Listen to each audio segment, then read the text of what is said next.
ବହୁଦିନ ପରେ ଦୁଇ ଜଣ ସାଙ୍ଗ ବାଟରେ ଦେଖା ହେଇଗଲେ।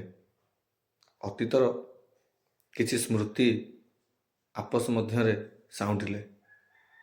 କିଛି ଦୁଃଖ କଲେ, କିଛି ଖୁସି ହେଇଗଲେ ମଧ୍ୟ କଥା ଶୁଣି। ତାପରେ ନିଜ ପରିବାର କଥା ଆଲୋଚନା କରୁ କରୁ ହଠାତ୍ ବାପା ମାଙ୍କ କଥା ଆଲୋଚନାରେ ବ୍ୟସ୍ତ ହେଇଗଲେ।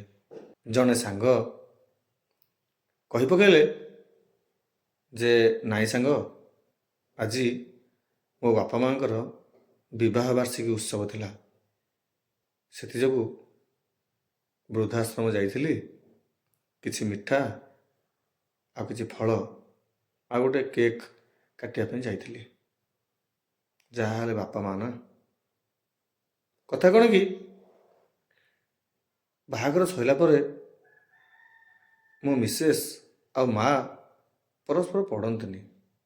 ସେଥିପାଇଁ ବାଧ୍ୟ ହୋଇକି ଶାନ୍ତିରେ ରହିବା ପାଇଁ ବାପା ମାଙ୍କୁ ବୃଦ୍ଧାଶ୍ରମରେ ଛାଡ଼ିଥିଲି। ଆଉ ତୋ କଥା କ'ଣ କହ? ବାପା ମାଙ୍କୁ ପାଖରେ ରଖିଛୁ ନା କେମିତି କ'ଣ?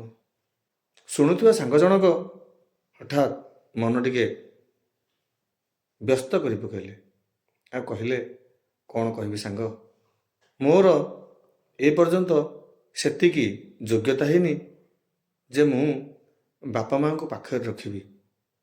ବାସ୍ତବ କଥା ହେଉଛି, ମୁଁ ଆଉ ମୋ ପରିବାର ସମସ୍ତେ ବାପା ମାଙ୍କ ପାଖରେ ହିଁ ଅଛୁ।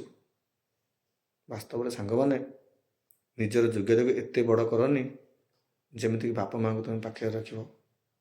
ସବୁବେଳେ ବାପା ମାଙ୍କ ପାଖରେ ହିଁ ତୁମେ ରୁହ, ଦେଖିବ ବିପଦ ଜମାରେ ବି ଆସିବନି।